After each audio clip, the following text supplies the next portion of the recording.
Friends, कैसे हैं आप सब। आज का हमारा टॉपिक जो है वो है professional ethic accountability of lawyers and bar bench relation. ये हमारा थर्ड सेमेस्टर का एग्जाम होता है। इसमें प्रैक्टिकल भी होता है और थ्योरी भी होती है। 50-50 नंबर के ये पेपर होते हैं। ठीक है, एग्जाम का मैंने बता दिया। अब मैं बताती हूँ, इसमें कम से कम हम आज कवर करेंगे 23 से 30 टॉपिक। ठीक है, ऐसा क्यों? क्योंकि ज्यादातर इन टॉपिकों का जो आधार है, मूल आधार एग्जाम है, और एग्जाम में ये सारे के सारे टॉपिक इम्पोर्टेंटली आते हैं, और जब वाइवा होता है तो उसमें भी पूछा जाता है। तो वो सारे टॉपिक मैंने इसमें कवर किए हैं। स्टार्ट से एंड तक पूरी वीडियो देखिएगा, और एक एक टॉपिक को मैंने बहुत शॉर्ट करके अच्छे से समझाने की कोशिश की है, तो प्लीज़ इस वीडियो को कंप्लीट देखिएगा। चलिए स्टार्ट करते हैं डेवलपमेंट से। Development of legal profession in India. देखिए, डेवलपमेंट की जो शुरुआत हुई थी वो हुई थी रेगुलेटिंग एक्ट से, जो कि 1773 है। इसमें द कैरेक्टर ऑफ 1774 के जो चरित्र है, इसने भारत में कानूनी पेशों के क्षेत्र में बहुत योगदान दिया है। Regulating act importantly 1773, 1774। ठीक है, फिर डेवलपमेंट में ब्रिटिश क्राउन, इसमें 1774 में एक आदेश जारी किया जिसके द्वारा कलकत्ता में न्यायपालिका का सर्वोच्च न्यायालय स्थापित किया गया, जो कि सुप्रीम कोर्ट है। फिर हमारा क्लोज सेकंड आ जाता है। देखो, क्लोज सेकंड ने कानून में वकीलों को अप्रूव एंड एनरोल करने के लिए बंगाल के कलकत्ता में दूसरा सुप्रीम कोर्ट आयत किया था। ठीक है, ये हुआ हमारा डेवलपमेंट। ये 3 मूल आधार थे इसके। ये अगर याद है तो पूरा आंसर सही जाएगा। फिर बात करते हैं the kinds of legal practitioners before the passing of the advocate act. ये 1961 है एडवोकेट एक्ट। ये बार बार बार बार रिपीट होगा एग्जाम में भी और हर जगह, और इवन जब हम प्रैक्टिस करेंगे तब भी। ठीक है, तो इसमें सबसे जो इम्पोर्टेंट मैंने था बताया आपको, एडवोकेट एक्ट 1961 के पारित होने से पहले कितने प्रकार के कानूनी प्रैक्टिशनर्स होते थे वो हमको जानना है, और वही इस काइंड्स ऑफ लीगल प्रैक्टिशनर्स का मेन मोटिव होता है। फिर उसके बाद है एडवोकेट एक्ट 1961। बहुत प्रकार के लीगल प्रैक्टिशनर्स थे हमारे इंडिया में, जिसको हम एडवोकेट भी बोलते हैं, अटॉर्नी एट लॉ भी, जिसको सॉलिसिटर भी बोला जाता है, प्लेडर भी होता है, वकील भी होते हैं, मुख्तार होते हैं।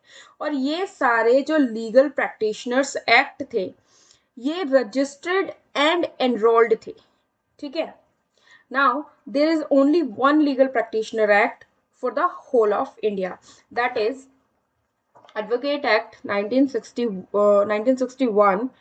और अदर एक्ट जो हम देखेंगे, मुख्य 4 है, जिसका पहला लीगल प्रैक्टिशनर एक्ट 1879, दूसरा बॉम्बे प्लेडर एक्ट 1920, तीसरा है the Indian bar council act 1926, और fourth and last the supreme court advocates act 1951।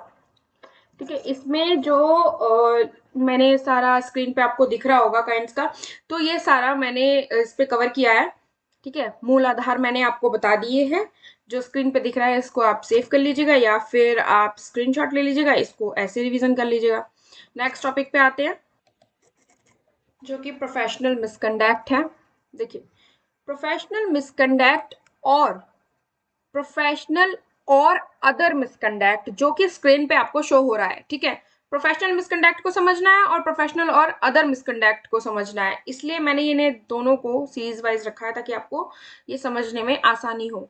तो सबसे पहले जो प्रोफेशनल मिसकंडक्ट है, ये एक एडवोकेट द्वारा क्लाइंट और केस के प्रति ड्यूटी का डायरेक्शन है। ठीक है, प्रोफेशनल मिसकंडक्ट। और अब है हमारा प्रोफेशनल और अदर मिसकंडक्ट। द प्रोफेशनल और other misconduct whether in professional capacity और इन अदर कैपेसिटी। ठीक है, कोई लंबा चौड़ा भाषण नहीं है इसमें, छोटा सा इसका टॉपिक है और छोटा सा ही इसकी मीनिंग है, इससे ज्यादा इसमें नहीं है। बार बेंच रिलेशन, ठीक है। अब बार बेंच रिलेशन में देखो, bar bench relation play an important role in the administration of justice, ये तो सबको क्लियर है। उसके अलावा जजेस लॉयर्स की हेल्प से लॉ यानी कि कानून का जो संचालन करने हैं वो बार बेंच रिलेशन टॉपिक है। और दूसरा, the lawyers are the officers of the court, ये भी बार बेंच रिलेशन में ही आता है, ठीक है। सिंपली जो बार बेंच रिलेशन है उसको हम डिफाइन कर सकते हैं, एक पे बार और एक पे बेंच। उसको आप ऐसे समझिए कि जो बार है वो कलेक्टिव बॉडी ऑफ एडवोकेट है और जो बेंच है वो कलेक्टिव बॉडी ऑफ जजेस है। सिंपल तरीके से हम इसको अच्छे से समझ सकते हैं। और अब है दूसरा टॉपिक, देखिए इसमें हमको देखना है disqualification for the enrolment as an advocate, ठीक है। डिस्क्वालिफिकेशन के बारे में बात करेंगे। तो सबसे पहले according to section 24A of the Advocates Act, no person shall be admitted as an advocate on a state roll, ठीक है। जो ये कंडीशंस होंगी इसके आधार पे जो सेक्शन 24A में बताया गया है इसके आधार पे डिस्क्वालिफिकेशन तय होता है एक एडवोकेट का, जिसका सबसे पहला है he is an convicted of an offense involving moral turpitude। दूसरा है प्रोविजंस ऑफ अनटचेबिलिटी एक्ट 1955, इस एक्ट को याद रखिएगा। इसमें बताया जाता है कि वह व्यक्ति कोई अपराध के दोषी न हो, यदि हुआ तो उसका डिस्क्वालिफिकेशन तय होता है। फिर इन कंडीशनों में डिस्क्वालिफिकेशन कर दिया जाता है और एनरोलमेंट करने के लिए या फिर करना जो चाहता है उसका नहीं हो पाता, और क्योंकि इसका इफेक्ट 2 साल तक रहता है और उसके बाद ही दोबारा एनरोलमेंट किया जाता है, तो बेसिकली इन सब आधारों पे डिस्क्वालिफिकेशन तय होता है। और जो इसका तीसरा महत्वपूर्ण टॉपिक है वो ये है कि यदि वह डिसमिस किया जाता है और राज्य के अधीन रोजगार या कैंप से हटा दिया जाता है, ठीक है, तो भी उसका डिस्क्वालिफिकेशन तय होता है। मॉरल आघात से अगर संबंधित कोई आरोप लगाया जाता है, जैसे मॉरल आघात आप समझ लीजिए कोई भी मॉरल एक्टिविटी हो गई, अगर उसके आधार पे उसको वहां से डिस्क्वालिफाइड किया जाता है तो यह समझा जाएगा कि जो एनरोलमेंट है वहां से भी डिस्क्वालिफिकेशन किया जा सकता है, ठीक है। ये सब इनके आधार माने जाते हैं डिस्क्वालिफिकेशन के। सिंपल शॉर्ट तरीके से मैंने आपको बताया है, यदि आपको रिवीजन के लिए चाहिए तो मैंने यहाँ पे टॉपिक वाइज लिख दी है, इसको आप रिवाइज कर सकते हैं। अच्छा, अब बात करते हैं प्रोफेशनल एथिक की, क्योंकि सब्जेक्ट ही प्रोफेशनल एथिक का है तो इससे मिलता जुलता भी क्वेश्चन आता है और इसके अलावा भी हमको जानना चाहिए प्रोफेशनल एथिक क्या है। तो देखिए, यह एक रिटन और अनरिटन बिहेवियर है, ठीक है, जो कि प्रोस्पेक्टिंग करने वाले वकील के अपने प्रति, अपने क्लाइंट और कानून में अपने विरोधी और कोर्ट के प्रति उनका जो बिहेवियर होता है विनियमित करने के लिए है, ये हमारा प्रोफेशनल एथिक है।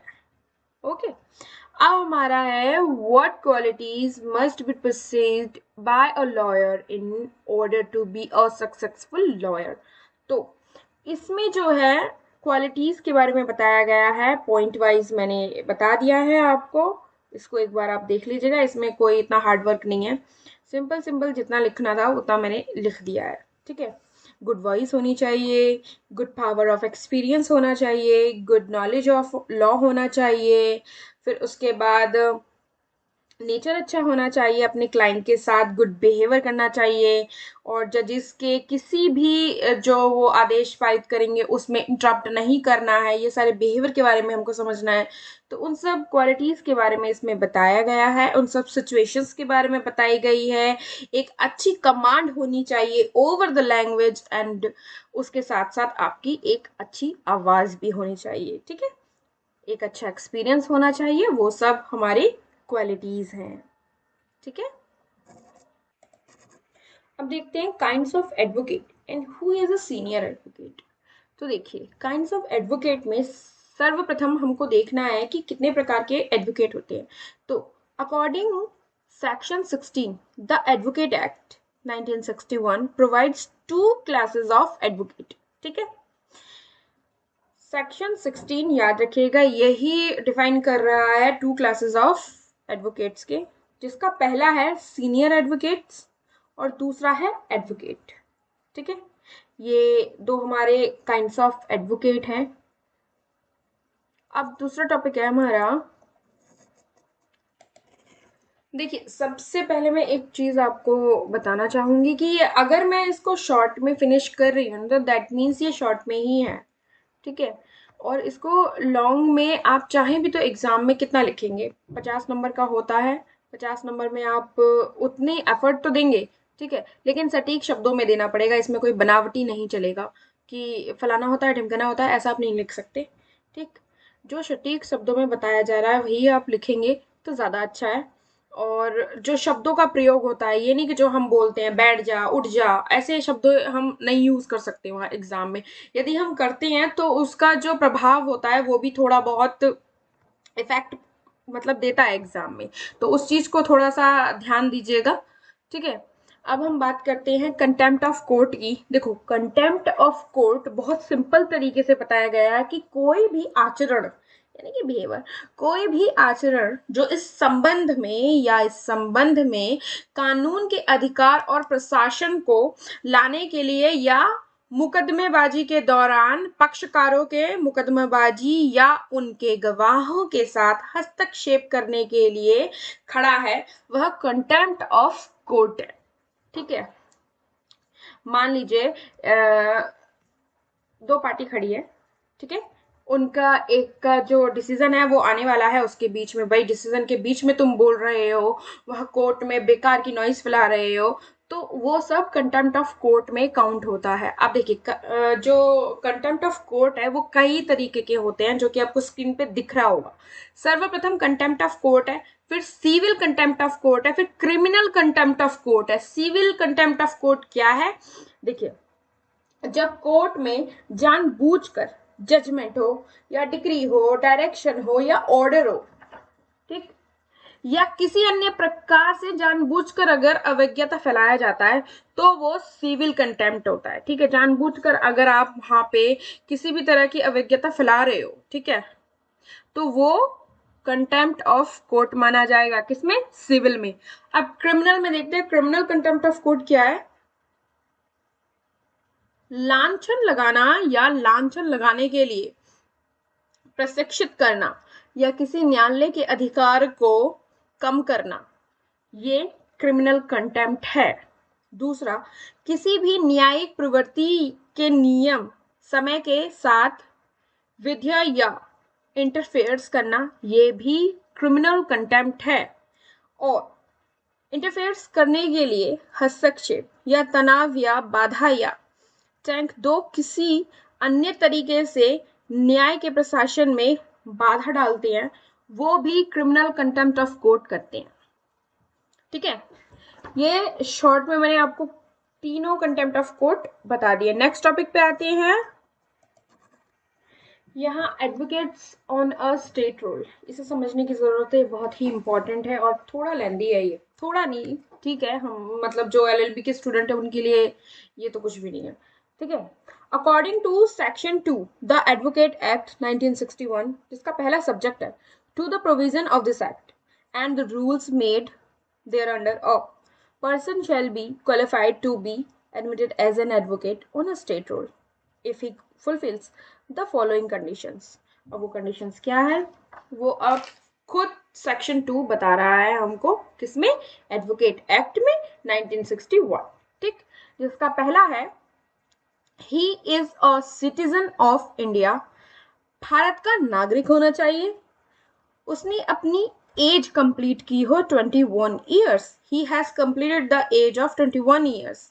फिर उसके बाद he has obtained a degree in law, ठीक है, फिर he fulfils such other conditions as may be specified in the rules made by the State Bar Council।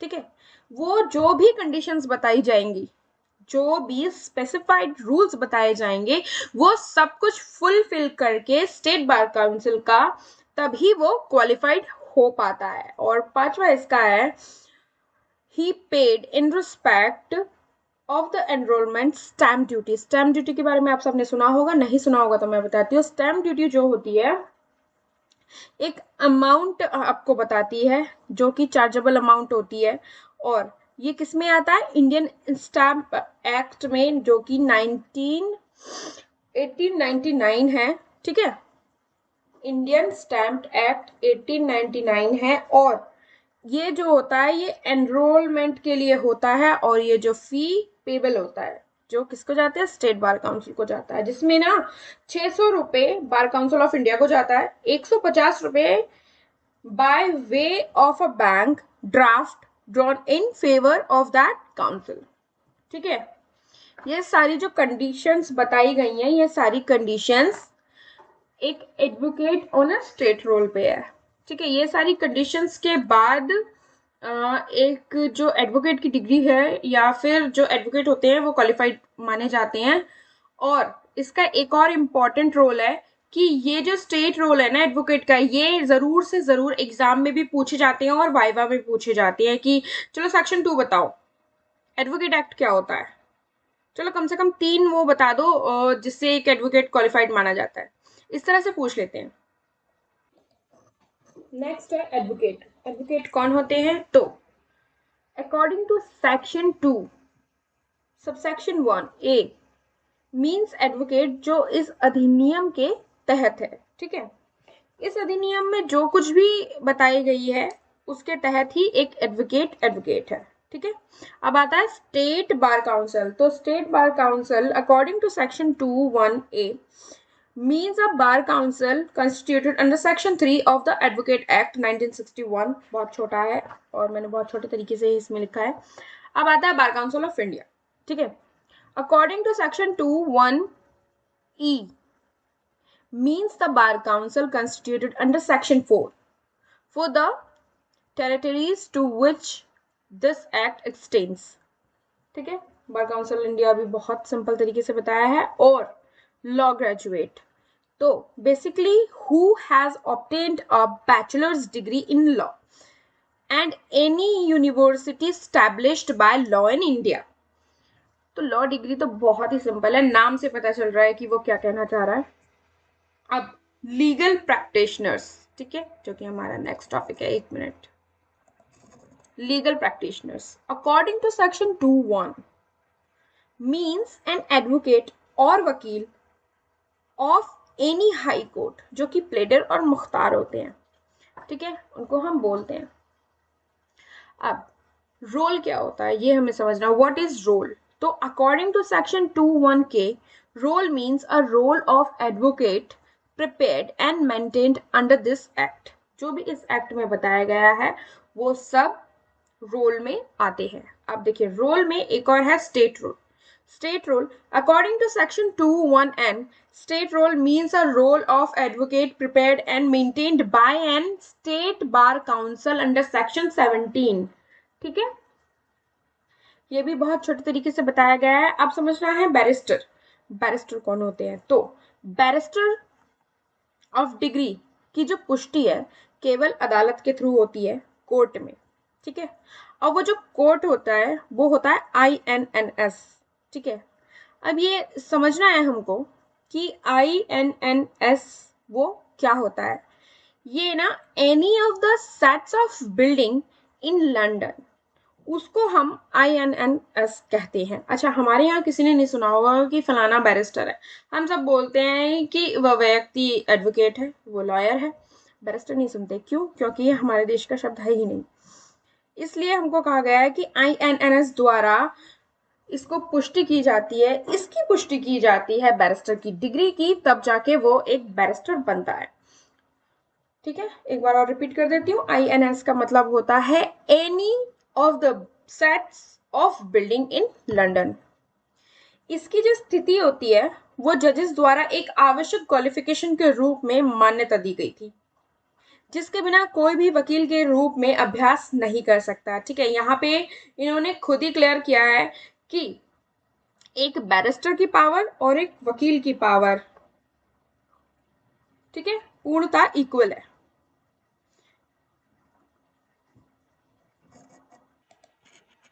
अब देखते हैं the powers and function of state bar council. ठीक है, ये functions जानने बहुत इंपॉर्टेंट है, ये भी पूछ लिया जाता है। तो सिंपल तरीके से मैंने 6 बताए हैं और 6 ही इंपॉर्टेंट है और बहुत शॉर्ट तरीके से बताए हैं। जिसका पहला है to admit advocate on a state roll, फिर है to maintain roll of advocate, to make rules, to punish for professionals or other misconduct, to appoint committee and staff members, to maintain account, it is easy। तो ये total functions थे इसके state bar council के। देखिए, जैसे हमने state bar council का देखा वैसे ही बार काउंसिल ऑफ इंडिया का है। ठीक है, दोनों की पावर कुछ सेम है और कुछ नहीं, इसमें कंफ्यूज मत होना। ये बहुत टाइम पूछ लिया जाता है और इसी में कंफ्यूजन क्रिएट करते हैं कि functions of bar council of India, functions of state bar council of India, दोनों की कुछ कुछ सेम है, पूरी नहीं। ठीक है, जैसे कि स्क्रीन पर आपको दिख भी रहा होगा, आप दोबारा दोबारा से जाके एक बार देख लीजिएगा। स्टेट बार काउंसिल का वो भी अलग है और बार काउंसिल ऑफ इंडिया का भी अलग है, थोड़े थोड़े, पूरे नहीं। जिसका पहला है to admit persons advocate, to appoint community and staff members, to maintain of account और to make rules, जो कि उसमें भी था, स्टेट बार काउंसिल में भी था, to punish for professionals और other misconduct, अपील पावर। ठीक है, ये सब जो होते हैं ये फंक्शंस बताए गए हैं बार काउंसिल ऑफ इंडिया के और state bar council of India के। देखिए, इसमें जो देखने वाली बात है, जितने भी हमने टॉपिक क्लियर किए हैं, ठीक है, उन सब टॉपिकों में एक चीज बिल्कुल सेम है, जो कि है प्रोफेशनल एथिक और अकाउंटेबिलिटी। ठीक है, क्यों? क्योंकि इसमें जितने भी टॉपिक क्लियर किए हैं उन सब में एक ही चीज सिमिलर है, अगर आप ध्यान से देखोगे तो। और ये सारे टॉपिक जो हैं वो इम्पोर्टेंट है एग्जाम पर्पस के लिए भी और थ्योरी के लिए भी और वाइवा के लिए भी, और अदरवाइज हमको ये सारी चीजें वैसे भी आना चाहिए। कंटेम्प्ट ऑफ कोर्ट मूवियों में हम बहुत सुनते हैं, कंटेम्प्ट ऑफ कोर्ट लगा देंगे, अरे पता तो होना चाहिए कंटेम्प्ट ऑफ कोर्ट क्या है। Just kidding. ओके गाइस, अगर मेरी वीडियो आपको अच्छी लगती है तो प्लीज इसको लाइक कीजिए, सब्सक्राइब कीजिए। Thank you so much.